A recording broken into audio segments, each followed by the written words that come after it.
hay-adda nabad sugidda iyo sirdoonka qaranka ee NISA oo ku raad joogtay shabakadihii khawaarijta u qaabilsanaa qaraxyadii bilihii u dambeeyey ka dhacayay magaalada muqdisho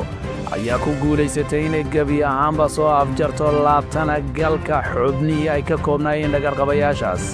waxaan kaamirooyinka u raakibannay waraysyada laba dhagarqabe oo aan ka dhex xulannay maleeshiyaadka khawaarijta ee buux dhaafiyey xabsiyada NISA kuwaasoo muhiim u ahaa khawaarijta kana shaqeeyey fulinta weerarro ay argagixisada ka geysteen magaalada muqdisho gaar ahaan kuwii u dambeeyey labadan dhagarqabe waxay qayb ka ahaayeen shabakado aan muuqaalkooda hore u baahinnay taariikhdu markay ahayd 13 Februari khamiis 2025 dhagarqabayaashan waxay kala yihiin aadan maxamed cabdi oo ka tirsanaa ciidanka booliska kana howlgalayay mid ka mida wasaaradaha xukuumadda iyo cabdifataax maxamed nuur oo isaguna ahaa dhagarqabe ku dhuumaalaysanaya wadista mootobajaajta balse qaabilsanaa kala gudbinta qaraxyada min gobol ilaa caasimadda iyo qaadidda xubnaha khawaarijta ay soo geliyaan magaalada muqdisho haddaba aan ku bilowno baahinteennan dhagarqabe cabdifataax maxamed nuur oo haynooga sheekeeyo taariikhdiisa nololeed فتاح محمد نور deegaan la dhaho ooflo mado meel tuulo mado la saade barasho quraan la soo bartay 2009 ka ku beeray jabhada ilgaas baay boqol ma dhaafin baay boqol ka shaqeynaa dagaal aan ka qayb galay adayo rab dhowr oo kale dagaal ka dhacay ka qayb galay 12 markii adiga dagaalni aan ka baxay bishii shanaada arqaamo gatay ilaa iyo waqtigaas arqaan la cabdifataax wicitaana dhowr oo kaga yimid saaxiibadiisii uu hore kaga soo goostay ayuu ku qancay mar kale inuu ka mid ahaado dhagarqabayaasha magaalada muqdisho ugu daadiya dhiigga shacabka haddaba qaab ceenkee ayuu ku aqbalay inuu ka mid noqdo dhagarqabayaasha ka howlgala magaalada muqdisho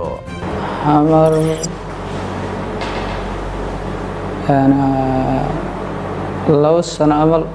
anoo joogo aday ila soo xiriireen shaqadaas ay soo bandhigeen waana ka diiday aday ultim waxay ila soo hadlaan mar xaq iga yeeraan mar saas tahay markii dambe waxay ugu qaniyeen kuwa asxaabanahay oo ay ugu shaqeeyeen sida darteed marka aqbalay marka sidii shaqadooda ku aqbalay 23 bishii koowaad أنا شقيق هاي لسه حريرة أول قلوين كلا لسه حريرة جري من كلا وأستغان اللي سومر وعلى الشيء ده يرو شقين نوم مقنا أو سجنا ملاح جرايق أو شقين أو سكتولنا صاحب أنا هاي أنا شقيق تقاعد ده صاحب كده هي ده هاي كسوة دونا ده مرك لو بالكدي أنا كسوة مرك أو dadka ila soo hal jiray baahan ayay waran khair ayaa arniyow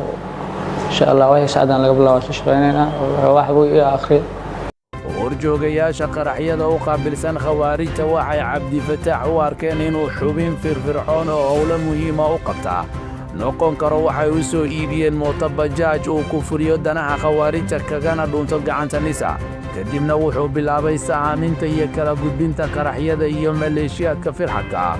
ee khawaarijta ee ku kala sugan muqdisho iyo daafaheeda adigu way dhahay bisha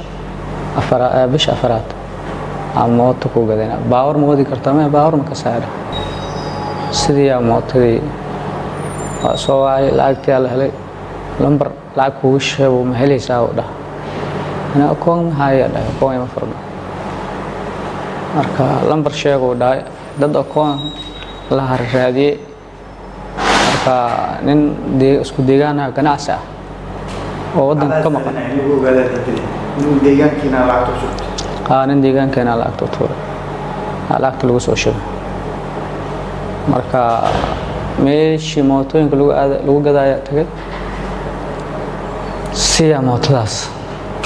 kusoo gatay marka $5,400 lacag soo diray mootadaas marka saas lagu soo gaday mootada waa bartay kadib ana neew oo doonata ku fasaxa oo kar ka imaado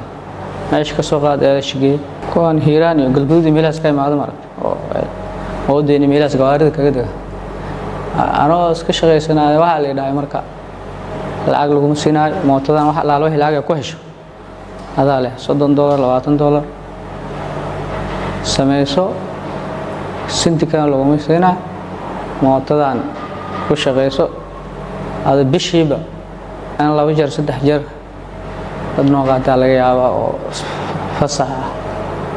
ayuu dhahay marka 2 bil kadib mise 1 bil kadib iskuuska access control balatak waa taga kuwa bursay wato safar oo karka imaado bus wada bus gobolka imaado bus wada bus miiran ah meesha ka soo qaada ceelasha geena ka soo laabana hadana sanad u shaqeysanaay bilooyinka dibadana adigu kuwa kale hadana safar ah oo doona gaari ka raacayaan leeyahay meesha ka qaad geey hadana leel iyo meelahaas ka raacaan hadana boostaajadas oo doona geena boostaajada oo doona meesha zaad loo ku safraan ceelasha ka qaaday oo doona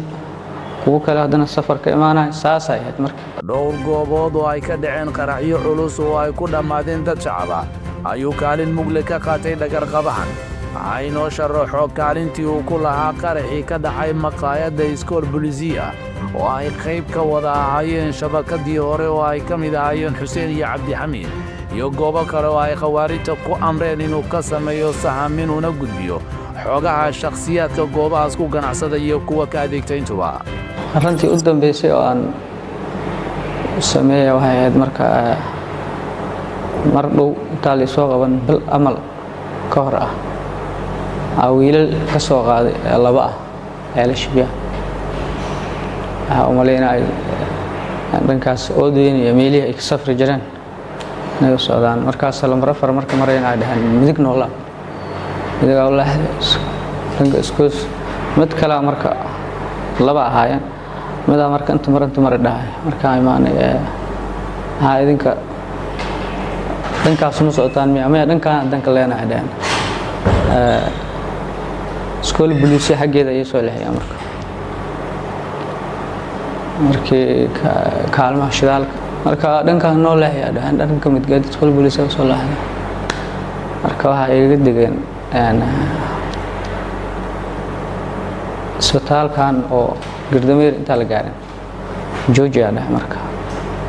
madaad degay dadka kale mootada soo fuulay nabixi oo dhahay marka كلي كي كلا أسلسوا بحني أصلا بحني سكوس كدب كي يقدر كي كلا أسوا بحني مركا وأعتقد أنا مركز كلا هتيد مهين أبها إيش الموتور الأولى إيش جي أعتقد أيق لها كلي أنا موتور هذا كصوتك صوبه إيش ما وده تيد تبلا أو تيد إيش تيد مركا ميش أنت جي أعتقد إسك جي صلا بته maalintii xigta qarxan u dhacay maqlay maalintii xigta kay soo dhiyay waxa la dhahaa jeerel dha ana boosteejo isgoyska khaliifoodo amar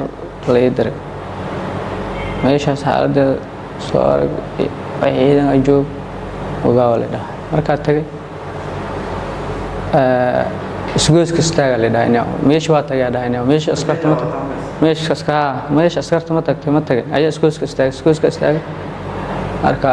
ninku imaanay soo qaada leedahay marka anaga meeshii ugu imaad cabdixamiid oo hore uu soo galay gacanta nisa muuqaalkiisana aan baahinay goor hore waxa uu saarnaa mootada wadaha ka ahaa dhagar qabahan aynoo cadeeyo xiriirka ka dhaxeeya cabdixamiid iyo dhagar qabe cabdifataax baasha mootada wada mootada darawalka aniga yar kale oo isqal xiro mootada xaq saarnaa kadaal dambe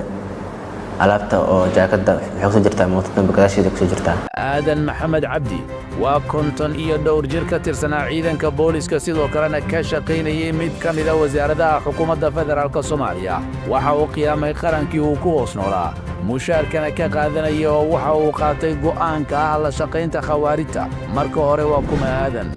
هذا gobolka bay degmada Bardaal konton iyo كنتم لا كنتم سنة وهتوبر إذا هنا أو إذا أو تربر بولس هنا توبر الدبدة ومبهن وهبرش أو مادي ديني أم برتنا مالهن إذا قف إسكرير مي أو بادي كسوكرين واجي لبضكم إيو لهذه إذا كأوه رأي بولس لو تنجرون aan ku jiray oo baydhabo laga qoray ilaa 2006 ilaa hadda ilaa 2020 iyo labadii geebta weliba geebta bartamaha